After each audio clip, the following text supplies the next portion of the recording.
Yang tadinya coaching itu sesuatu yang gede besar, kita divide, kita bagi-bagi untuk memultiplikasi.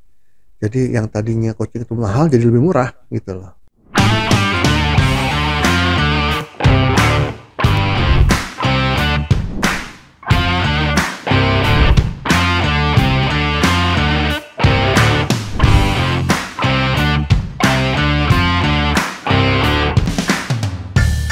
Halo teman-teman, kembali lagi dengan saya Aisyah di YouTube channel Dunia Leadership Coaching. Oke teman-teman, kita kembali lagi nih di sesi berikutnya gitu kan ya. Udah lama kita nggak ketemu gitu. Pada kesempatan kali ini kita mau bahas nih teman-teman, ada info hal-hal yang baru nih mengenai coaching. Sebenarnya ada suatu hal mendemokrasikan coaching. Itu maksudnya apa ya teman-teman? Nah, sebelum kita lanjut dan kita bahas lebih detail nih bersama Coach Adit, kita simak yang berikut ini dulu ya. Sebelum Anda lanjut nonton video ini, silakan Anda subscribe, like, dan share kepada teman-teman Anda sehingga channel ini bisa bertumbuh. Oke teman-teman, kembali lagi nih. Sekarang kita sudah bersama Coach Aditya Amijaya. Kita sapa dulu yuk coachnya. Halo Coach Adit. Halo Aisyah. Halo Coach, gimana kabarnya? Kabar baik, alhamdulillah. Alhamdulillah. Aku lihat-lihat nih story Coach Adit 1 minggu kemarin abis pergi gitu ya Coach ya. Abis dari mana Coach? Wah itu seminggu saya ke Makassar. Ada training di sana. Oh, ada training. Kemudian persiapan ini ya, sibuk persiapan untuk penutupan event Indonesia International Coaching Summit 2022 yang diselenggarakan oleh ASIF Jakarta. Oh, gitu. Luar biasa. Lancar Coach acaranya? Alhamdulillah lancar kemarin. Pas tadi malam ya. Oh, ya berarti tanggal 27 November malam. Acara dari jam 4 sampai selesainya jam berapa ya? Jam 9:30, 10 deh. Mulur-mulur tapi seru sih. Oke, karena berarti saking serunya jadi pada nggak mau pulang, akhirnya mulur. Udah lama nggak ketemu juga mungkin kali ya Coach ya? Ya semenjak pandemi ya. Semenjak pandemi 2019.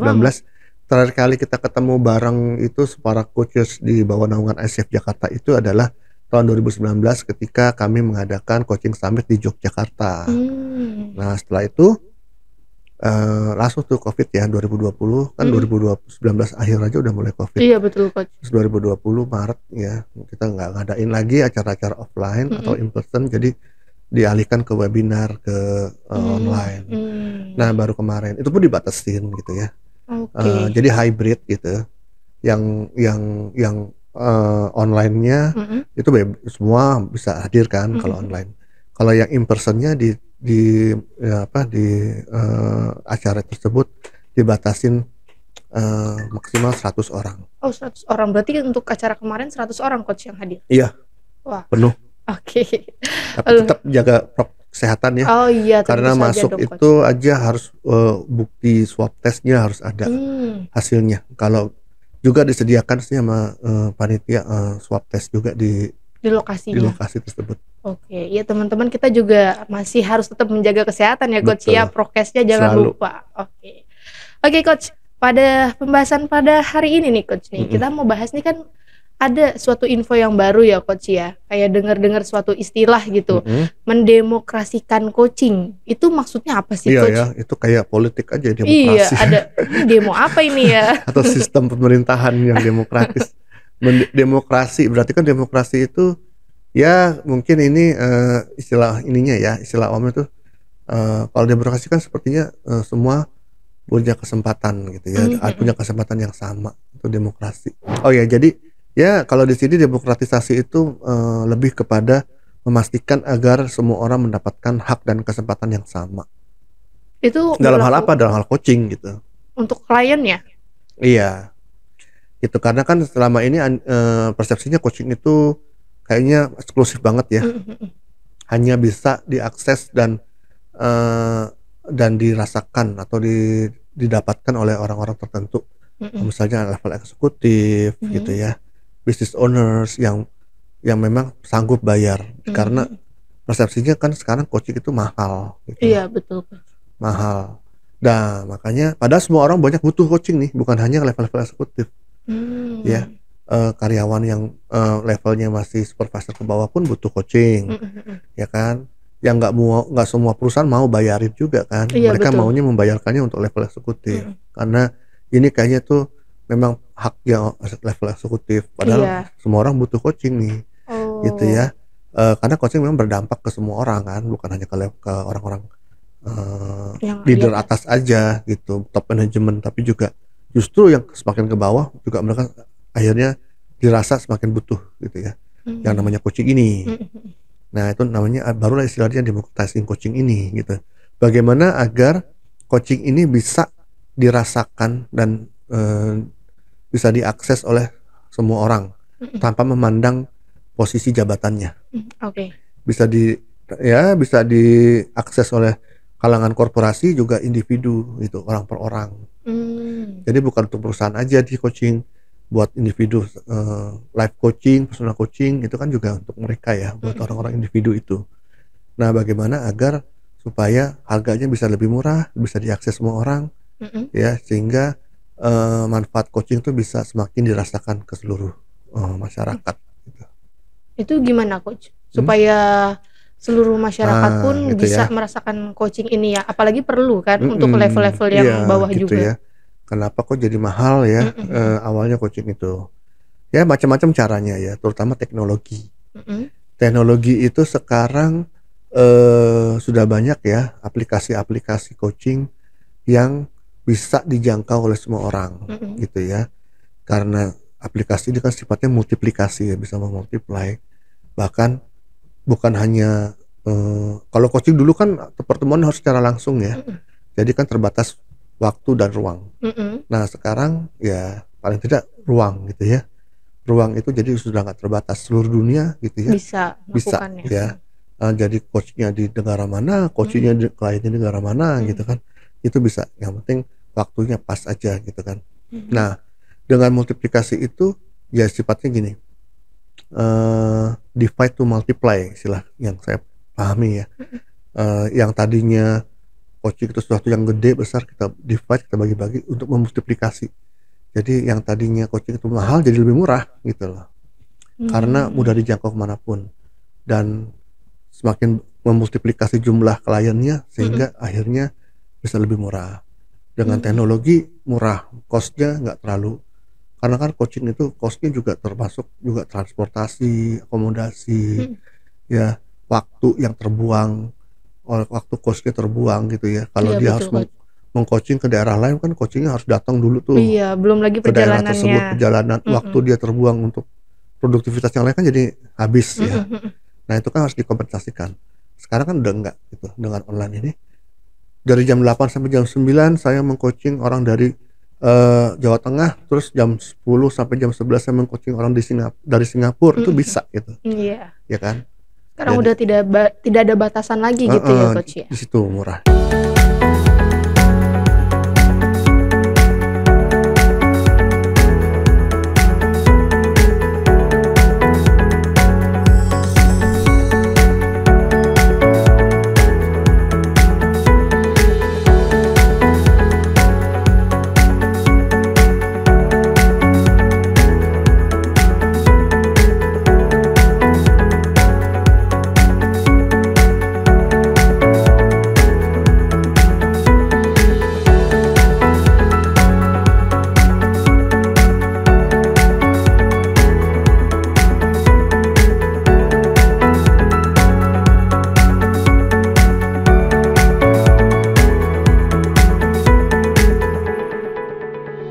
Yang kedua, teknologi dari sisi coachingnya gitu ya. Kalau tadi kan teknologi aplikasinya ya.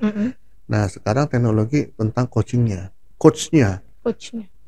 Sekarang udah mulai banyak penelitian tentang artificial intelligence untuk apa tuh coach gitu loh.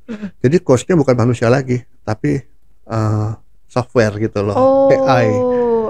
Berarti ada yang kayak program gitu ya, robot. Program gitu. Jadi itu murah loh ternyata. Kalau sudah manusia digantikan oleh mesin gitu ya, tentu nggak bisa perfect 100% bisa mengcoaching gitu ya mereka. Penelitian-penelitian yang saya lihat itu mesin ini baru bisa mengcoaching untuk hal-hal tentang perbaikan kinerja gitu ya. Tapi udah ada uji cobanya coach? Udah berapa lama tuh dilakukan? Sudah dicoba, udah beberapa tahun terakhir ini ya. Apakah sudah diterapkan sejak juga? Tahun 2000-an juga loh sebetulnya, 2000-2010 gitu. udah mulai diterapkan gitu. Mm-mm. Cuma di negara-negara maju ya sudah mulai dicoba gitu, uji coba. Tapi yang lebih fokusnya coaching ke performance. Oke. Kalau yang sifatnya coaching yang transformational, Mm-mm. yang benar-benar ke big-nya klien itu Mm-mm. masih manusia butuhnya. Belum Coachnya digantikan gitu belum ya. bisa karena banyak hal-hal yang tidak bisa ditiru oleh mesin gitu ya sebagai seorang coach. Tapi kalau mau coaching performance aja dengan model coaching yang tertentu gitu dengan itu udah mulai bisa, dan itu bisa murah, mungkin cuma $20 per bulan dan itu bisa unlimited dipakainya gitu ya. Iya. Jadi bayar lisensi atau bayar apa sih subscribe-nya gitu.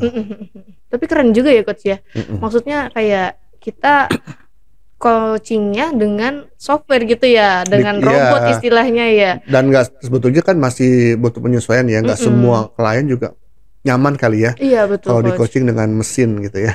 Karena Jadi kan- nggak ada sentuhan Iya manusianya. betul, emosionalnya kayak kurang dapet gitu nggak sih coach?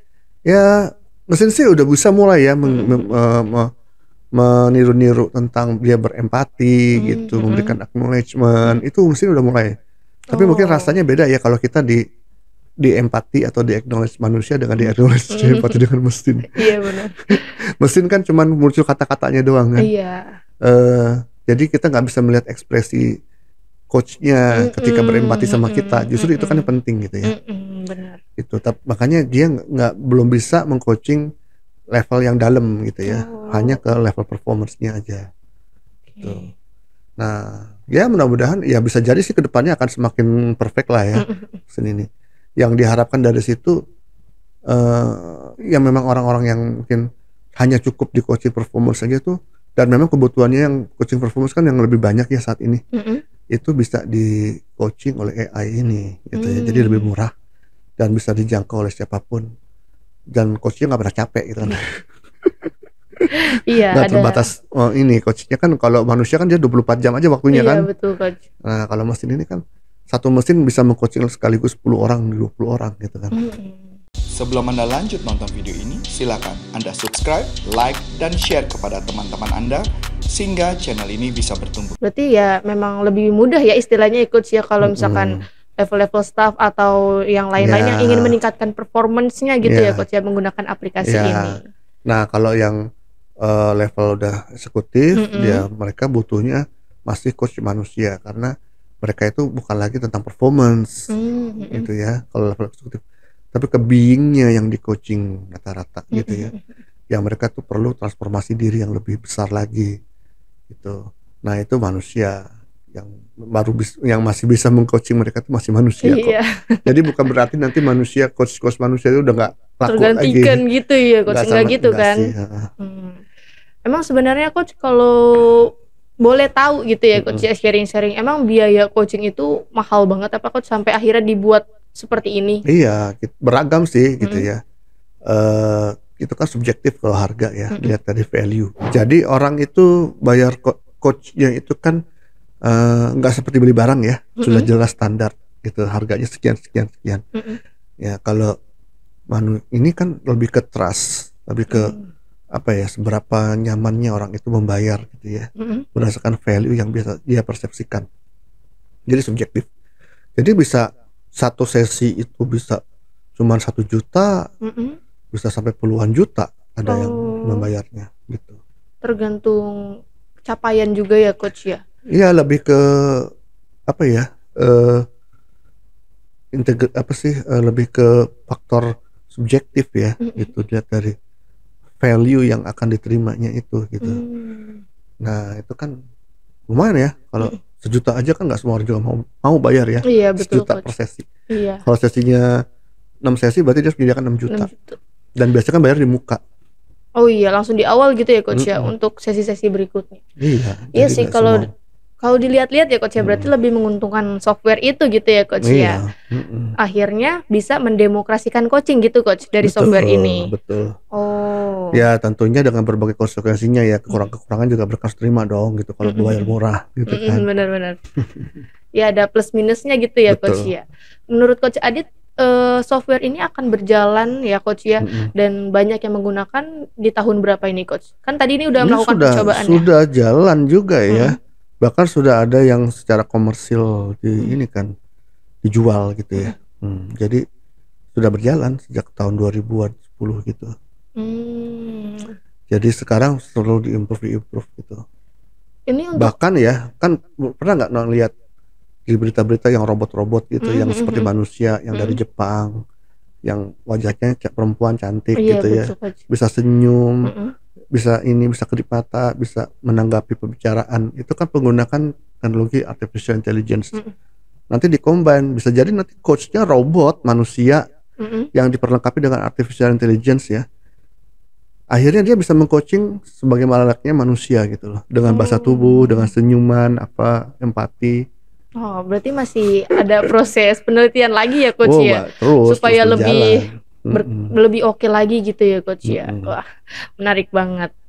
Nah, jadi kita saat ini ya, dari satu sisi tuh suatu hal yang masa depan yang kayaknya keren banget ya. Cuma kan itu juga akhirnya juga sebagai suatu bukan warning ya, tapi juga pengingat buat para coach gitu ya, agar jangan sampai nanti kadaluarsa skillnya. Harus diimprove terus sehingga terus dibutuhkan gitu. Karena kan juga sebagai manusia sejatinya nggak mau kalah gitu ya, Coach ya, jangan sampai tergantikan dengan robot-robot yang akan di masa mendatang gitu ya, Coach. Ya, yang belum bisa digantikan oleh mesin itu kan hal-hal kreatifnya ya. Dari sisi manusia, hal kreatif manusia itu belum bisa digantikan. Betul. Tentang perasaan juga belum bisa tuh. Nah, gitu. Bagaimana seorang coach bisa merasakan si klien itu nggak bisa dirasakan oleh mesin gitu. Nah itu yang berbedanya di situ, yang makanya nilai lebih kita di situ. Wah, menarik banget ya, Coach ya. Semoga aja mendemokrasikan coaching ini memang bisa diterapkan ya, Coach ya. Khususnya pembagian coachingnya di bagian level staff. Kadang kan itu juga diperlukan ya, Coach ya. Bukan kadang, sekarang sangat butuh. Sangat butuh gitu ya untuk meningkatkan performance dari perusahaan tersebut.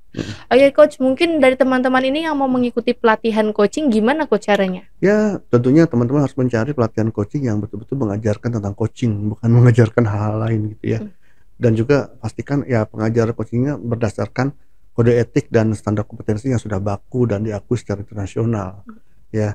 Nah, pelatihan dari Corpora Consulting kan juga ada nih, pelatihan coaching 75 jam yang sudah diakreditasi oleh ACF. Jadi teman-teman sudah jelas pasti yakin bahwa yang diajarkan itu coaching dengan standar kode etik dan core kompetensi yang sudah diakui secara internasional. Silakan buka di www.corporaconsulting.com. Cari di sana produk certification yang coaching. Ya, silakan baca-baca situ dan boleh nanti langsung daftar sesuai schedule-nya. Oke, teman-teman, sekian dulu ya pembahasan kita pada sesi kali ini. Kalau teman-teman merasa mendapatkan info dan wawasan baru, teman-teman bisa like, komen, dan subscribe channel ini supaya bisa terus tumbuh dan berkembang. Kalau teman-teman ada pertanyaan, boleh banget di-chatting di kolom komentar supaya bisa menjadi pembahasan kita di next episode. Saya Aisyah Ramawati. Saya Aditya Mijaya. Sampai jumpa di pertemuan selanjutnya.